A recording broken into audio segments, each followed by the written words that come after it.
Carla Abrão é economista, doutora em economia e uma referência no setor financeiro brasileiro. Com passagens marcantes por Tendências de Consultoria, Itaú, Oliver Wyman e B3. Hoje, como diretora-presidente do Open Finance Brasil, ela combina vasta experiência no setor público e privado, defendendo a independência dos bancos centrais e a inovação financeira como pilares para desenvolvimento econômico. Neste episódio, Ana Carla vai discutir como a liderança técnica e a regulação eficiente podem verdadeiramente transformar mercados, além de compartilhar sua visão sobre o que é inclusão financeira, cidadania digital e o futuro do Open Finance no Brasil. Bom, ser uma liderança feminina no mundo majoritariamente masculino é sempre um desafio, não tem como deixar, de dizer isso, porque é a realidade. Mas eu acho que à medida que mais mulheres vão assumindo esse papel de representatividade, mais mulheres vão abrindo espaço, apoiando outras mulheres que vão chegar e vão complementar e vão ocupar esse lugar que é um lugar de direito, melhor vai ficando o negócio, vai ficando o mercado, vai ficando o país.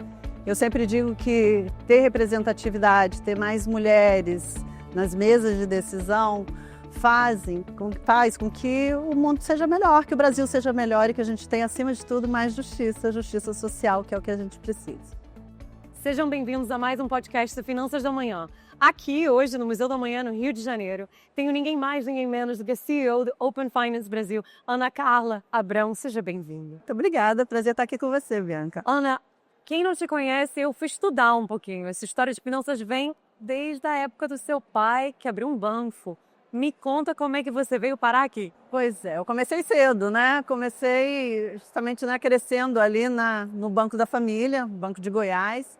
E foi isso que me fez, inclusive, escolher a economia como formação. Eu sou bacharel em economia, mestre e doutora em microeconomia bancária. Uau! E tudo isso em função desse início de vida muito vinculado à ideia de um banco, intermediação financeira, como é que poupança vira investimento, como é que as pessoas podem ter mais bem-estar ou investir no seu negócio melhor.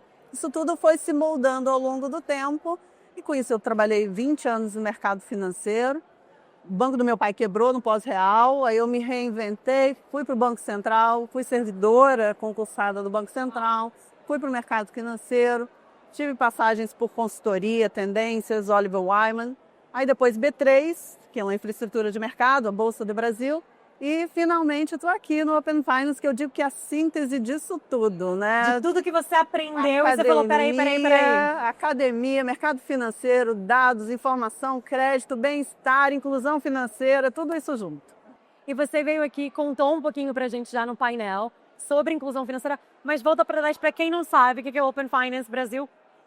Conta. O que fez você falar assim, não, peraí, eu já trabalhei em todos esses bancos, fiz tudo isso, agora eu vou organizar a casa? E começa daí o desafio, Porque dizer o que é, explicar o que é Open Finance, as pessoas sempre perguntam, mas o que mesmo que você faz? Justo. Bom, Open Finance é uma infraestrutura de mercado, uma rede distribuída, com 700 participantes no Brasil, é o maior Open Finance do mundo, na verdade quase 800, 700 e tanto. O maior Open Finance do mundo, vocês ouviram? No Brasil, aqui mesmo. E o mais bem-sucedido também, em todas as métricas. Ela não me deixa pôr pra menos, vai, me conta, vários bem-sucedido. Mas é uma rede distribuída e essa rede permite que as instituições financeiras compartilhem informações, serviços de pagamento, produtos, entre elas, sim, desde que o cliente autorize que isso aconteça. Então você consegue conectar seus dados, você consegue conectar suas contas, transferir seus dados de um participante para outro, fazer pagamentos por meio de um banco sem ter que entrar no aplicativo do outro banco. Ou seja, uma série de funcionalidades que facilitam a vida das pessoas e dão mais poder para o cliente. Isso é uma missão para todo sempre. Quando a gente pensa no fato de que hoje Open APIs não são open, não está todo mundo aberto. Aonde está o mercado, Ana?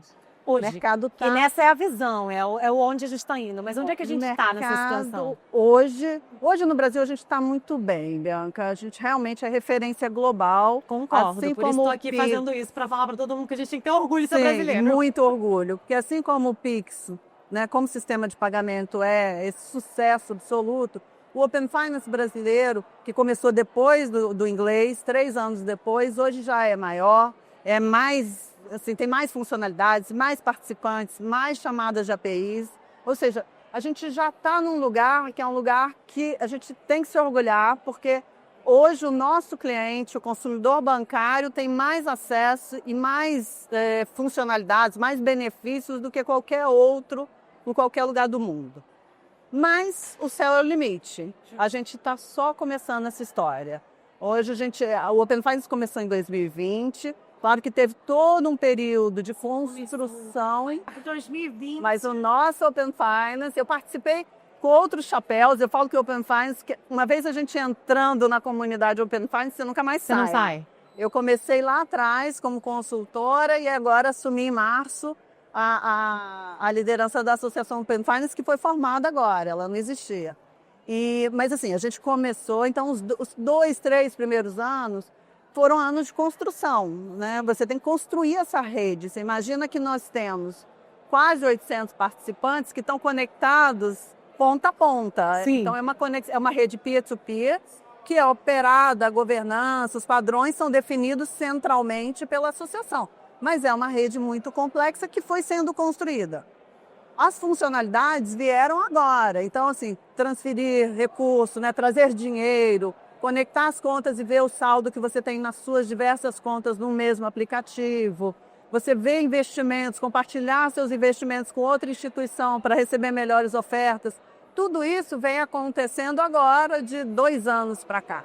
Então, assim, o céu é o limite. Tem muita coisa ainda para acontecer, outros segmentos para conectar. Então, tem muita coisa para a gente ainda construir. E quando a gente fala de Open Finance, aí vira o que você está falando, blurred lines. Eu não podia ser isso, podia ser aquilo, agora é pagamento, não é, seguro, não é. Quando que você vê essa evolução no mercado? É porque tudo isso converge. Assim, quando a gente olha do ponto de vista, né, do Banco Central, que foi quem colocou essa agenda, né, e colocou com tanta competência, era a agenda de pagamento e a agenda de dados que andavam em paralelo. Sim. E essas duas agendas se conectaram, elas convergiram. Que na verdade são conectadas por princípio, Por princípio, né? Se você começa exatamente. a pensar na robustez de como é que você cria um sistema para pessoas. É gente, dados e as pessoas pagam, é isso? Isso, e mais, uma coisa alavanca a outra, né? Elas, além de serem, né, unidas na origem, elas se alavancam. E foi isso que aconteceu. O Banco Central, ele é a única coisa que ele fez, as duas em paralelo, até porque o Pix foi desenvolvido dentro e o Open Finance foi desenvolvido em aberto, em construção, né? E pelo mercado. Sim. Agora essas coisas estão juntas. Da mesma forma, Open Insurance, Open Health, Open Telco, Open tudo, Open Data, ele vai fazendo com que esses segmentos de informação, de transações, eles convirjam e se tornem, na verdade, uma nova forma da gente se relacionar com as nossas operações de dia a dia, quer seja de pagamento, quer seja de consumo, isso tudo converge. Então, eu sempre digo que o Open Finance, embora ele tenha começado como uma agenda de competição, ele hoje é mais do que isso. Ele é uma nova forma de você se relacionar nas suas transações diárias, quer sejam elas de consumo, ou financeiras, ou de investimento, ou de crédito, ou de pagamento. Então, tudo isso vai convergindo e a gente só vai agregando outros segmentos à medida que esses segmentos vão amadurecendo também. E essa conversa é um pouco vocabulário, um monte de técnica, um monte de onde está o dinheiro. Quando a gente conversa sobre Open Finance, eu olho assim, desde que aconteceu com a CMA, aonde está o estado de no open, nada no Canadá, por exemplo, a gente vê o caso de uso, o negócio, como é que quem ganha dinheiro em que ponta e aonde está a segurança. Como é que você vê essa evolução? Essa evolução de que hoje a gente traz um lado de cripto muito para a custódia, né? Quem vai ser o custeador? Quem vai ser a pessoa? Quando eu tenho um mundo aberto de serviços, quem vira o meu banco? Isso E o que é o banco? Essas são Exatamente, coisas que eu vejo você muito falar e queria trazer aqui. Esse é o ponto. Eu acho que, assim, primeiro que todas as nossas relações e as instituições e a configuração do que seja um sistema financeiro mudou. E está mudando, e ainda vai mudar. E eu acho que até a configuração, não sei você, mas eu tenho filhos, a configuração da percepção da onde vem o meu serviço. E isso. Aonde que eu consigo ter isso? Ninguém levanta falando, ai, queria fazer um pagamento. Não, Ninguém, exato. né? A gente Você, sabe. e você vai criando as suas relações e vai entendendo onde que você consolida esse processo, por onde você entra. A história do super app, na verdade, são vários super apps. Você vai escolher o seu de preferência, o que melhor te atende, o que tem a melhor experiência, o que consegue estar mais conectado com os segmentos que você se relaciona, com o seu mundo. E essa é a beleza do Open Finance, porque o Open Finance, o que ele faz? Ele traz esse poder de decisão para o cliente, para o consumidor, para a pessoa física, para a empresa. Ele tem o poder de dizer, eu vou escolher fazer pagamento aqui, ter uma wallet ali, ter meus investimentos em outro lugar e buscar crédito aqui, ali no marketplace, mas eu quero ter o benefício e a facilidade de entrar num lugar só e ver isso tudo. Isso é bom para o cliente, então tem essa coisa de poder, de mudança de eixo de poder, mas também para a instituição, porque faz com que ela se mova e entenda que eu tenho que ver meu cliente em todas as suas relações. Não adianta eu achar que ele vai fazer tudo aqui comigo, porque não é assim mais. Então, toda essa configuração, essa mudança de cenário faz com que as instituições também se mexam e se transformem, inovem mais e sejam mais voltadas para, inclusive, esse cliente que agora tem muito mais poder. E aí, como é que funciona esse jogo de 800 instituições tentando brincar num parquinho, que eu brinco, regra do parquinho, aquele lá da Braca chama de grito. Como é que faz? Porque os interesses são diferentes. Eu acho que a gente já cansou de ver isso no Reino Unido, a gente vê isso nos países da América do Norte. O banco se arrasta, fala open, mas não open, quero, mas não quero, o cliente ainda é meu. Ainda existe essa percepção. Eu acho Onde que você acha que a gente está? Eu acho que a gente superou essa fase. Você acha que hoje os grandes bancos entendem que essa pluralidade da minha vida financeira, ela vai estar em... Tem uma certa assimetria, nem todos estão no mesmo lugar, mas todos eles já se mexeram, já entenderam que o Open Finance está aí e vai ficar. Ele foi para além de uma agenda regulatória, hoje ele é uma agenda de relacionamento, é uma agenda de entendimento do cliente, porque você imagina, aquela instituição que não está no Open Finance está vendo um pedacinho do cliente dela. Ela está escolhendo continuar e falar, olha, isso aqui que eu faço para você, eu sou melhor, eu só vou fazer isso.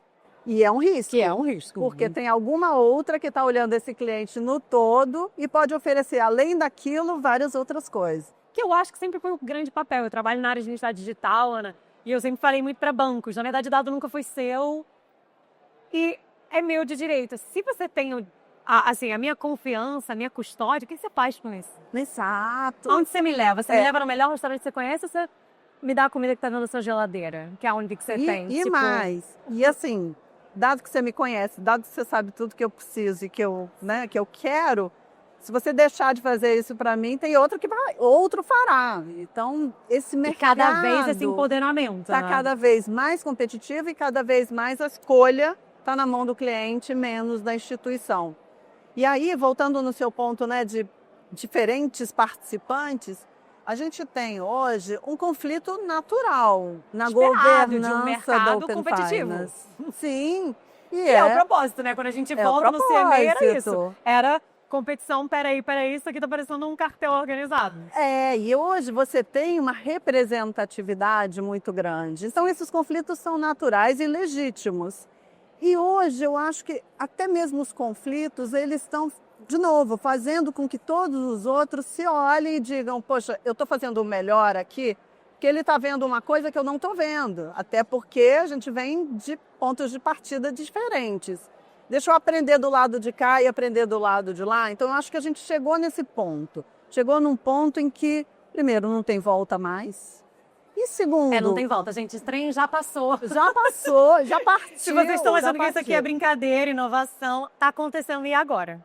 E acontecendo de verdade com benefícios já claro. Você vê, a gente tem... Conte-me, alguns. Tem redução de spread, tem estudos da própria Zeta que mostraram redução de spread, aumento do número de instituições que as pessoas se relacionam. Sim. Tem redução de custo de crédito, de dependência de linhas de crédito de pior qualidade, tipo cheque especial, porque a instituição vê que você tem recursos em outro lugar, te oferece uma condição melhor. Então, você já tem uma série de impactos acontecendo.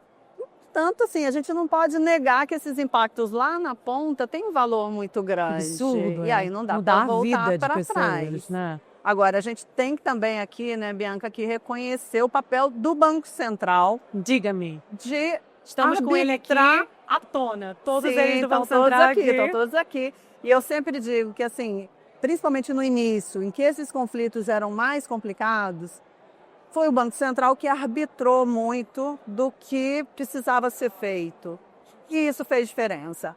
Tivemos alguns custos, né, de um cronograma super atropelado, super ambicioso, mas extremamente ambicioso, para quem sabe. muito. Até parece assim, eu jurava que tinha AI e robô no Banco Central, porque não é possível. A quantidade de gente que trabalha no Banco Central, a quantidade de coisa que sai do Banco Central, eu olhava aquilo e falava, gente, Uma produtividade incrível. enorme. Outro ponto de ser orgulhoso, ser brasileira. Sim, não, é Tenho impressionante, muito. é impressionante. Então, eles, e eu falo isso muito E eles em sempre subiram na UK, régua, né? A régua. Subir na régua e ali muito firme, né? No seu comprometimento com a agenda.